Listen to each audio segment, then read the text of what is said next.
You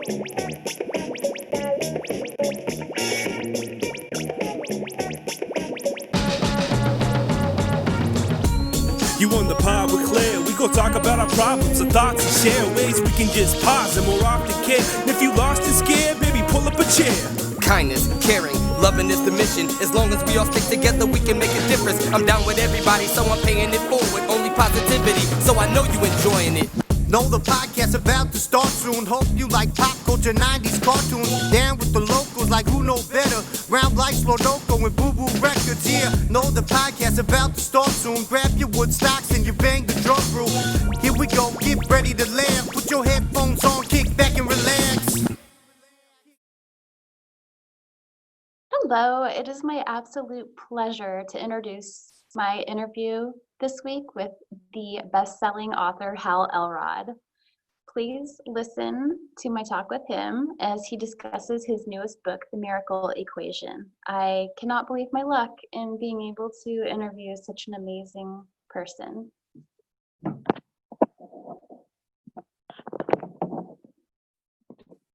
Okay, all right, I'm recording. Hal, thank you so much for taking time to talk to me today. Claire, it is a pleasure. It's our first time meeting, so I'm looking. It's kind of cool. People get to like eavesdrop on the first time I get to meet you, and the first time you get to meet me. So it's a pleasure. I feel like my heart is racing right now. I feel like Eminem in the beginning of 8 Mile when he's like about to leave spaghetti. You're funny. Beginning of my podcast, and you are so amazing. I feel like really excited to talk to you. Oh, awesome! Thank you. So this is Hal Elrod. He is an author of a best-selling book, Miracle Morning, and he has over 1 million copies. I feel like Dr. Evil Austin Powers.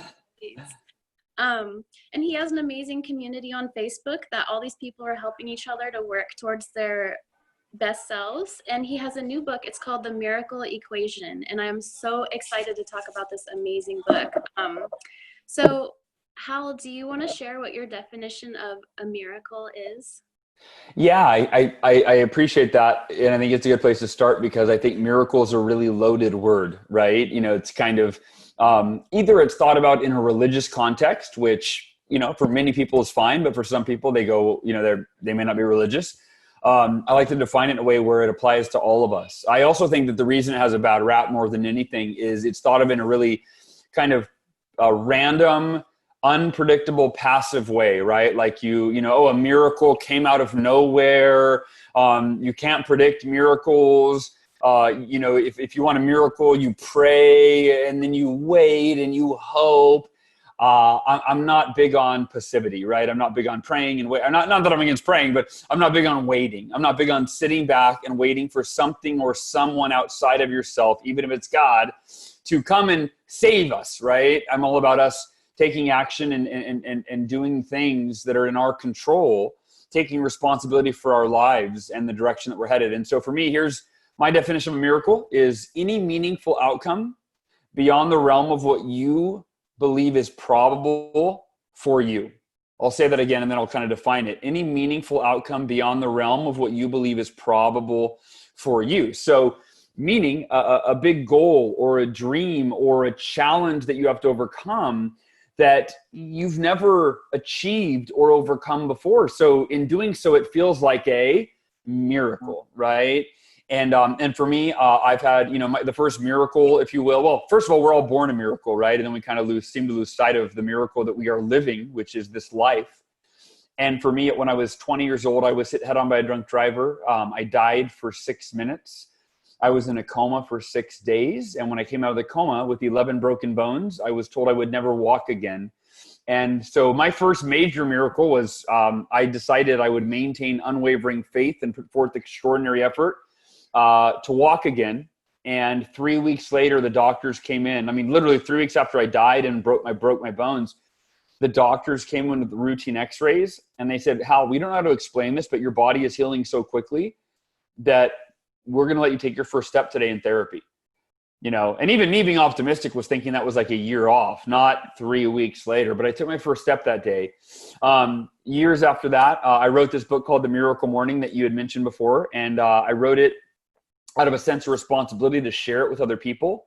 I didn't really think, I didn't have an audience. I didn't have a platform or an email list. Like I didn't think it was going to change the world. I just felt like it would change someone's life if they implemented it. And, I thought maybe whoever reads this, dozens, maybe hundreds of people, I owe it to them to share this in a way that could change their life. And now we actually just surpassed 2 million copies sold. The Miracle Morning is practiced every day by over 1 million people in 100 countries. And I am just blown away and just so grateful every day that I see that. That was a miracle. I never imagined I could sell 1 million copies of a book and reach over 1 million people. And then most recently, I was diagnosed with a really rare aggressive cancer a couple of years ago at 37 years old, and I was given a 30% chance of surviving. And I always say this kind of joking, but of course it wasn't joking at the time. That if you're a glass is half empty kind of person, that is a 70% chance that doctors told me that I would die. And I would leave my 7-year-old daughter without a father and my 4-year-old son without a father. And my wife, who I adore and she has my heart, leave her without a husband. And it was the scariest thing in my life, but I applied the same, to this miracle equation that I'm sure we'll talk about at some point, unwavering faith and extraordinary effort. And even the doctors thought I wouldn't make it. I believed I would. And now I am grateful to say I am cancer-free and furthering my mission, which is to elevate the consciousness of humanity one morning at a time, one person at a time, and share as many or change as many lives in a positive way as I possibly can. So I think that brings us up to date. So as young Hal, who taught you to be kind? I wanted to ask you what your relationship with your parents is like. I imagine you're a darling, beautiful family, because in your book you talk about how you like to wake your kids up and you go into your daughter and son's room and cuddle them and say, "Hello, my favorite daughter. You are so kind. You are so amazing. I'm filling you with positive energy, and this is going to be the best day of your life." And I was like, oh my gosh, Hal, if every parent in the world did that, and if every child in the world woke up that way, just like no doubt in their mind, they were so cherished by their parents. So I just want to know, did that come from your parents through you to your kids? Yeah, I mean, not that exact thing. I think I was woken up like most kids get woken by parents, which is get out of bed, we're going to be late, right? And I made the decision, it was recently, just a few months back, I guess 6 months, no, I guess it's been a while now, maybe 6 months, a year ago, that I wanted to wake my kids up in a really meaningful way that set them off for the day with a positive emotional tone and energy. But overall, my parents, are phenomenal. And I'm very, very blessed.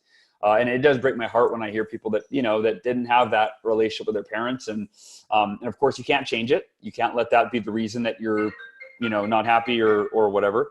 Oh, hold on. Sorry. I apologize. I've got some computer ringing.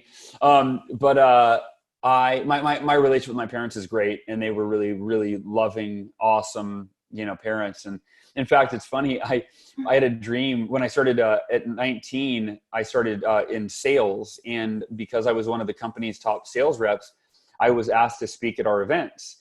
And I really liked that. I liked sharing a message that helped people and then them coming up afterwards and telling me that it really helped them and impacted their life in a positive way. And I told my dad I always wanted to be a motivational speaker. Oh, hello? I told my dad I always wanted to be a motivational speaker. And he said, I said, but Dad, you and Mom were always so good to me. I never really had much to talk about. And that was when the car accident had happened. And I thought, well, maybe that's why this happened. Maybe I'm meant to share this message with other people and speak in a way that can impact their lives and share with them how to overcome their adversity in the way that I'm overcoming my adversity as well. So. Okay, I hope you're enjoying this talk. The first part of the talk is done, and due to technical difficulties, I had to start the conversation again. So from here on, Hal is going to talk about how he sets his family as a priority in his life and how you can prioritize your values and have those values reflected in your personal calendars. I love this. Have fun, you guys. Enjoy. Okay. Interview. Okay, so you were talking about how you wanted to be a motivational speaker. Your dad was talking to you about this career you wanted to pursue, and you said, "But Dad, I never had any problems with you and Mom." And he was talking to you about how you were going to become a motivational speaker. Yeah. I said, yeah. So I was in my hospital bed, and my dad was concerned. Actually, the doctors were concerned that I was delusional because I was so positive and happy. And to being a 20-year-old young man being told you're never going to walk again, the doctors thought that's not normal for your son to always be smiling and laughing and joking. And we think that he's in denial or delusional or kind of some combination of the two. And, my dad came in and said, Hal, how are you feeling? Are you sad? Are you scared? Are you depressed? Are you angry? The doctors say it's normal to feel these things. And I said, Dad, I thought you knew me better than that. I can't change what happened to me. So what's the point in feeling all those emotions you just shared? I don't want to be sad or angry or depressed. If I'm in a wheelchair the rest of my life, I've already decided I'll be the happiest, most grateful person you've ever seen in a wheelchair because I'm in a wheelchair either way. I said, but all my energy isn't going into that fear of, well, what if I'm in a wheelchair? I've accepted that possibility and I'm totally at peace with it. Now I get to focus my energy on what I do want, and that is to walk again. So I'm visualizing walking again. I'm praying about it. I'm thinking about it. I'm putting all my energy into that. But if I never walk again, I'm okay. So so kind of pausing, Claire, on the story, it's the value of being able to hold two opposing ideas simultaneously. Most people, I think it's if you want something really bad, then you're really disappointed if you don't get it. Well, what if you were to just change the rules of the way you view life and go, you know what, I want a lot of things really, really bad. Some I'll get, some I won't. But either way, that's okay. Right? If I don't get something I want that I work really hard towards, I'll just learn the lessons, switch gears, and apply those lessons to the next big goal or dream. In fact, that really brings up a really important point, which is a really important lesson around goals. Most of us think in a black and white paradigm that if I achieve the goal, I have succeeded. And if I don't achieve the goal, then I have failed. And I learned from my mentor, Dan Cassetta, years ago, the purpose of a goal isn't even to hit the goal. It's actually to just become the person who can achieve goals, meaning to develop the qualities and the characteristics that will enable you to achieve more goals, bigger goals, better goals now and for the rest of your life. So whether or not you achieve an individual goal is insignificant in terms of the qualities and the characteristics that you develop by your unwavering pursuit of a goal, giving it everything you have, regardless of your results along the way. I read your book and I was rereading it, getting ready for this interview, and I was surprised that the setbacks you had in your life, they're like barely even mentioned. You said the girlfriend you were seeing at the time of the accident broke up with you in the hospital, and it took up less than one sentence. And I could have dwelled on that. And then you said someone you were working with on your book publishing took some money from you and left the country, and that again was like less than one sentence of your whole book. So your attitude and your energy is just positive, going forward, and it's drawing so much goodness to you. I'm just amazed. Thank you. Well, what you said reminded me of something that a friend of mine was interviewing me, Jordan Harbinger, on the Jordan Harbinger show. And he started the interview, and he and I have known each other for probably 5 years or so. And he started the interview by saying, Hal, one thing that's really unique about you is you are like the luckiest person in the world. You have amazing things happen in your life. I feel like you get so lucky. He said, but you're also the unluckiest person in the world. Like, you were hit head on by a drunk driver and you died for 6 minutes and broke 11 bones. Then you came down with this really rare aggressive cancer that almost killed you. In 2008, you lost all your money and your house, right? So it is kind of interesting. And I just think there's a correlation. So to your point, you said, Claire, Hal, you had some of these major adversities and they only took up like a sentence or two in the book. When you said that, I realized, like, man, I've had a lot of big stuff go bad, right? Some of them I can't fit them all in. But at the same time, I've had a lot of stuff go great. And so I think it all goes back to mindset, right? It's that if you approach your challenges, your adversity, with, I guess you could say with grace and with acceptance, giving yourself that gift of peace, so you can move forward and move through those challenges so they don't deter you for any longer than they have to. They don't devastate you. They don't depress you. You go, hey, this horrible thing happened. Can't change it. What can I learn from it? How can I grow from it? And what do I need? Where do I want to go now? What's next? And then you just keep moving, right? And most people go, oh my God, I was hit by a drunk driver and I'm never going to walk again. This is terrible. And then they live their life in fear, and then that fear becomes their reality, and it affects their physiology, and it becomes a real life, reality, meaning that they don't walk again because they spent their time in fear that they wouldn't walk again. They're diagnosed with cancer, said there's not a good chance they're going to live. So then they spend their time in fear. And my new book, The Miracle Equation, the two decisions are unwavering faith and extraordinary effort, right? That you replace that fear of what might go wrong with unwavering faith that you can make anything go right. Maybe not every time, maybe not perfectly. In fact, definitely not every time, and definitely not perfectly. But when you maintain that mindset of unwavering faith, and not in a higher power necessarily, I'm talking about faith in yourself and your worth and your ability to overcome or accomplish anything, right? That is the unwavering faith that will keep propelling you forward through all the ups, the downs, the challenges, the setbacks, so that you can implement the second decision, which is extraordinary effort.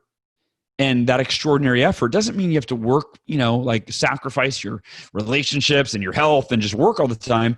Extraordinary effort is simply consistent effort over an extended period of time. That's how I define extraordinary effort. Consistent effort over an extended period of time. And when you maintain unwavering faith that you can accomplish anything, and you put forth extraordinary effort, consistent effort over an extended period of time, and you do both of those things, you make both of the decisions every day, the only variable in you achieving what it is you want in your life is time. Because eventually that faith that propels you to put forth that effort, eventually you get there. It might take you longer than you wanted. It almost, in fact, usually does. But when you finally get to the point you've been working for so hard and for so long, you realize the timing is always perfect. Yeah, you have your own podcast, and it's about goal achievers, people that are really successful in their fields, talking about achieving goals. And you talked recently about a shift in your podcast focus, and it's going to be about making yourself the best version of yourself you can, so that you can help your loved ones and the closest people around you be the best version of their selves. And you wrote a version of The Miracle Morning in 2016. It was an amazing parenting book.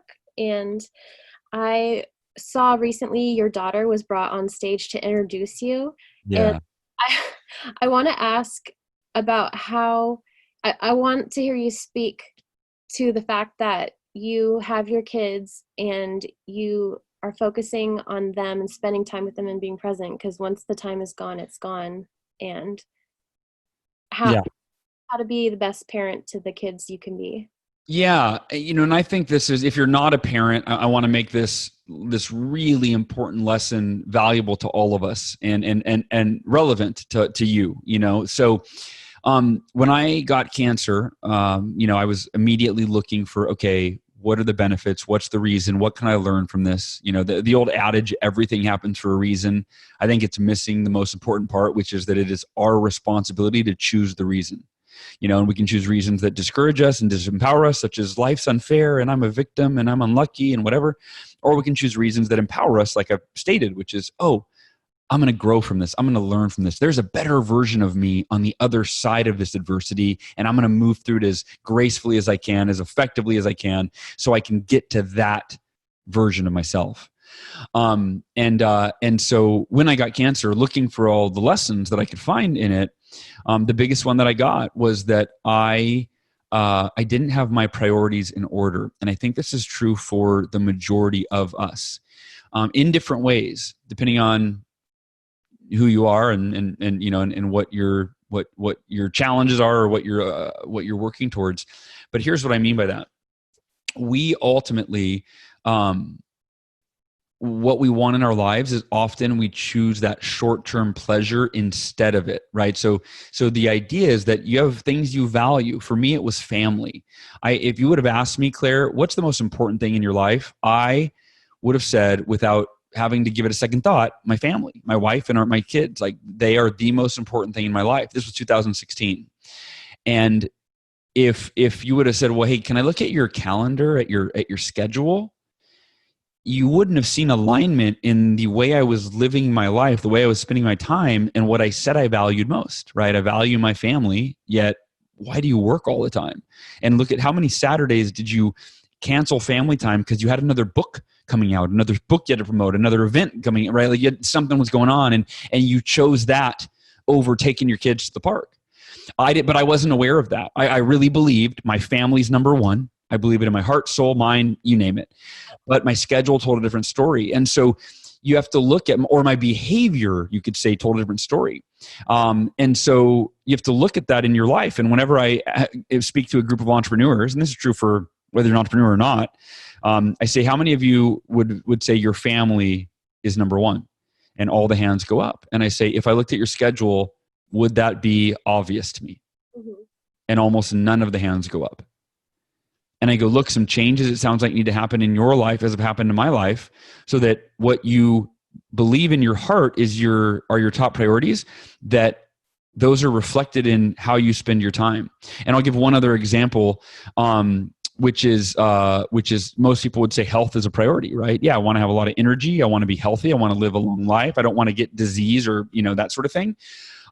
So are your dietary choices in alignment of valuing health and energy, right? If you're eating, food that isn't, primarily plant-based, with, maybe small amounts of grass-fed or free range, grass-fed beef or free-range chicken or wild-caught fish, or, I'm just saying healthy food, right? I'm giving some specific examples in my world of how I try to eat. I try to eat kind of raw, vegan, organic by day, and then paleo by night. I find that's kind of been the best combination for me to generalize. But it's the idea that if you value health, is your behavior in alignment with that? And is your schedule, are you exercising every day and eating foods that contribute to your health? Or are you valuing short-term pleasure in the form of taste above long-term fulfillment in the form of health? And so that's been the lesson for, you asked about me being a dad, but again, for all of us, it's about getting really clear on what do you value most, and then aligning your behavior and your schedule and your choices with what it is that you value. And I encourage you to do that in writing, by the way. Don't just hear me. If you hear me say that and you think about it for a few minutes and then you don't write it down, I would say for most of you and most of us, we're not going to change that way. We've got to put in writing, what do I value most? And then sit with it for 10, 15, 20, 30 minutes, right? Or an hour or a day or a weekend, right? Spend time. Get clear. What do you value most? And then what changes do you need to make in your behavior or your, ongoing schedule so that you live in alignment with your values?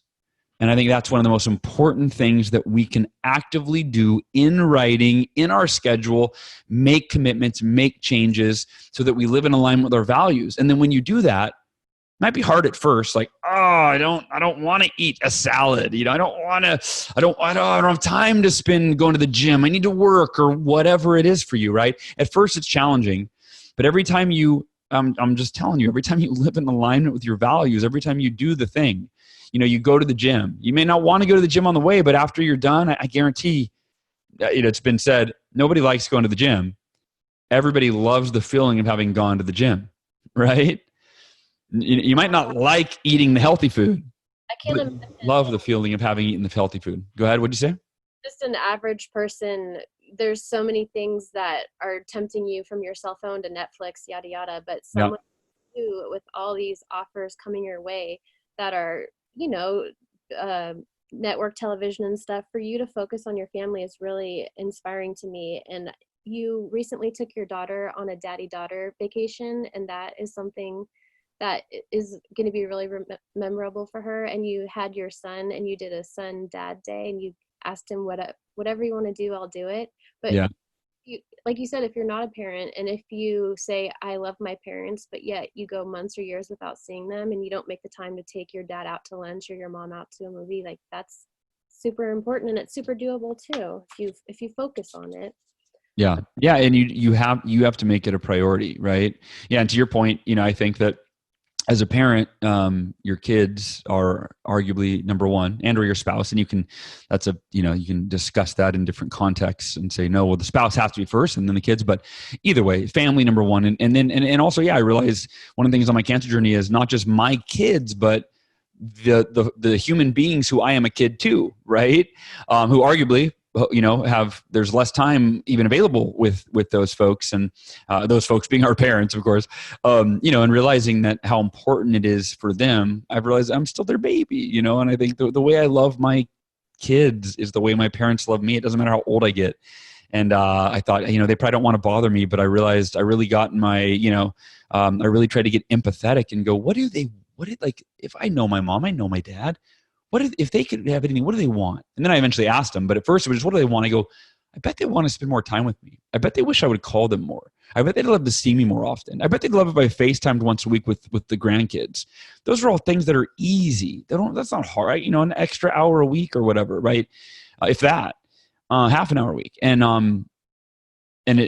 so I haven't been perfect, but I've been implementing those things and increasing the amount of time that I spend talking to my parents and seeing my parents and engaging and visiting and when you live in alignment with your values, it's the most enriching thing you can do for your life. Yeah, you won't regret it. I wanted to talk about this little piece of your book. It says that you were involved with the Front Row Foundation and that you were donating some of your royalties towards them, and then also you were gifting books to people that were in need of inspiration. What other things are going on with Front Row Foundation right now? So Front Row Foundation was founded by one of my best friends, John Vroman. It's always funny. I always tell him, you're not the reason I support Front Row. I just want you to know, I love you, but it's the work of the foundation. And he and I were at a vacation home in Myrtle Beach with a handful of other friends. We were having a guys' weekend, and we were talking about our goals for life. And he said, I want to start this nonprofit where kind of like Make-A-Wish, only it's sending people to the front row experience of their dreams. It could be, they've sent people to see concerts of world famous musicians, or front row at the opera, or front row at the World Cup, or you name any of it, NASCAR, you name it. And the difference was that it was people of any age. So unlike Make-A-Wish is only for children under, I'm not sure what age, but this was for your parent. It could be your grandparent, anybody, all ages, having the event of their dreams. And I've taken people. I've been a front row, like at the event, actually the person taking the family, escorting them to the event and attending it with them. And I've been behind the scenes on the board, and I've been a contributor and all these things. And just being involved, I've seen that it is one of the most, it's just beautiful. Well, first of all, for the recipient, it's them having the dream night of their life. And often these people are, these folks are battling cancer, or they've got, they've been given 6 months to live or whatever. And there's a lot of fear and anxiety and not much to look forward to. And then they get this front row, the front row experience starts with the announcement. They do this beautiful reveal of that, hey, you get to go to the event of your dreams in front row and meet the band, or, and the people, and it's just that it starts there. And then they get to count down the days, and then Front Row does this amazing job of capturing it all on video and film and in a journal, and so the moments are captured forever. And what's interesting is originally this was designed for the recipient, the person that was braving the life-threatening illness, to go to the favorite event of their dreams. And then some of these folks after the Front Row experience, they've actually beaten their prognosis. They're still with us, but many of them, they're in stage 4 cancer, or they're somewhere along the lines where they don't make it and they pass away. And what the unexpected consequence was of this whole thing was the joy that it brings to the family, and not just on the night of the event, but that whenever they're, feeling down or they're missing their loved one, they get to pop in that DVD, they get to open up that photo album, they get to relive what was arguably one of the best days, the best moments, the best experiences of their loved one's life before they left this earth. And they get to relive that over and over and over. So it was interesting that this was designed for the recipient and them getting to go to the front row of the event of their dreams.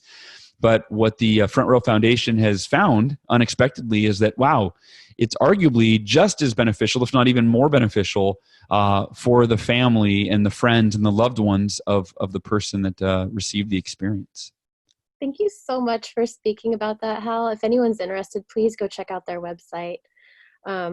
Turning back to you and what you have going on, you've provided so much value for no cost, for free. You have a website, you have a podcast. It's incredible. You have a Facebook community that you yourself, I see on there all the time. So you're just putting out all this stuff, but you have an event coming up in San Diego at the end of the year. Do you want to speak about how, if someone wants to go beyond all the free stuff you're giving and they want to invest a little bit? Yeah, I appreciate you asking me about that. That was not pre-planned, or at least not for me. So yeah, every year we do a live event, and I say we, it's me and my one of my best friends and my, I guess, business partner, you'd say, John Berghoff, and it's called the Best Year Ever Blueprint. And it is this year, 2019. It's in San Diego, California, December 13th through 15th. And I'll just say, it's always hard for me to put this into words. I don't have like a canned way of presenting this, but it's unlike any other event that I've ever experienced. And I've gone to, dozens and dozens and dozens of events around the world. And it's different in how experiential it is. And here's what I mean. Most events, in fact, I've called this event 1.0 before, is a bunch of speakers on stage, a bunch of audience members, and you take notes and you learn information in a live setting. And arguably, that's information that you could learn at home, reading a book, watching their YouTube speech, listening to their podcast, right? I mean, information's a commodity. It's free. It's available all over the place, right? So that's event 1.0, is just listening to information from speakers. And then the problem with that, there's a lot of problems actually. Number one is the science of learning, right? That is not the most effective way to learn, just to listen to information and write it down. The most effective way to learn is through experience. When you actually experience the thing you learn about, you learn it at the deepest level, right? It's one thing to teach someone how to swing a golf club. It's another thing to go out on the course and start swinging golf clubs, right? So the point is, when you leave an event, most events, and you listen to these great speakers and you're inspired, you're motivated, and you take all these notes, you go home with 3, 4, 5, 10 pages of notes that you didn't have when you went to the event, and you don't necessarily have more time. So now you have the burden of, I've got to remember what the speaker talked about in the context they were talking about it. I've got to read through my gibberish notes here, and I've got to figure out how and find time to implement what I learned, right? What we do at the Best Year Ever Blueprint Experience, which, and the details, by the way, are bestyeareverlive.com, bestyeareverlive.com, if you want to get your ticket and check it out. And we sell it every year too, so it is something where if you are interested, you can secure your spot now. But the point being that at the event, and I like to call it the experience because there's lots of events, there's not as many experiences, but the idea is everything that is taught, you spend more time masterminding with the other attendees, looking at ways you're going to apply it to your own life, often actually experiencing whatever it is that you learned in the moment through the interaction with the other attendees at the event. But the point is that you actually spend more time connecting with people in the room than you do listening to speakers on stage, because you only listen enough to get what you need, and then you spend time going really deep and hearing other people's perspective and what they heard and what they learned and what they're going to apply, so that the depth of understanding of the, I'm doing air quotes, information, now you've experienced it at a deep level. And now you're, I wouldn't say you're a master of it, right? But you're definitely further along that journey to mastering what you learned, because it's not what you learn that changes your life. It's what you live that changes your life. And so at the event, we try to give you an opportunity to live everything you learn while you're there, so that when you leave the event, you don't leave the event as the same person with 10 pages of notes. You leave the event as a better version of the person that you were when you got there on day one. Well, I would highly recommend you guys checking out this event. It would be a wonderful gift to yourself and those around you to invest in that. As I wrap up our talk, I just want to say that I loved reading your books, Hal. I think they are so funny and so darling and charming, and I mark up my books with my pen and highlighter, and I put so many smiley faces, hearts. Like, you had all these Saturday Night Live references. You like put a little jab at your sister in your dedication. You deprecating about your Cutco friends and buddies, and I just like, I can't recommend your books highly enough. And I've read a bajillion self-help books, and I enjoyed yours so much. I'm going to definitely recommend them to all my people that I love. Thank you, Claire. I appreciate you very much. Thank you so much for taking time to talk to me. I will see you on Facebook. All right. See you then. Bye, Hal. Bye. Hi guys, thanks so much for listening. I wanted to let you know that Hal's books are available on Amazon or on his personal website. Both The Miracle Morning and The Miracle Equation are at the top of my recommendation list for all of you. The event that he spoke about at the end of this interview, unfortunately, it's already happened. This interview took place last year, but I did want to let you know that you should get on his email list, follow him on Facebook for any future events that he'll have. He's always offering incredible experiences of value to you, and I was really heartbroken and upset with myself for not getting this to you before the event, but stopping to think about it, I'm deciding to forgive myself and be okay with the timing of this interview release. So I feel that the universe will be getting this interview to you at just the right time, and so the message he's bringing through me to you is meant to be in your mind and in your heart right now today, not last year when we recorded it. So there you go. Those are my thoughts about the timing of this. The podcast, so you guys are listening to this on my podcast right now, hop over to his podcast and subscribe while you're into iTunes. You will love all of his guests. He is one of the 3 podcasts I regularly listen to. And then finally, over on Facebook, he's doing 30-day challenges for monthly missions. So if there's one area of your life you want to focus on, whether it's relationship, money, health, go to his community group for the Miracle Morning. And if you want and you're interested, they have accountability buddies available. So it's a really, really neat page, and I'm just so thankful for Hal for doing this interview, and I'm thankful for you for listening. And I will see you guys on my website, Claire Kindness, and hopefully you'll sign up for my newsletter, and I'll be in touch via your inbox. Okay, have a lovely day. Bye, guys.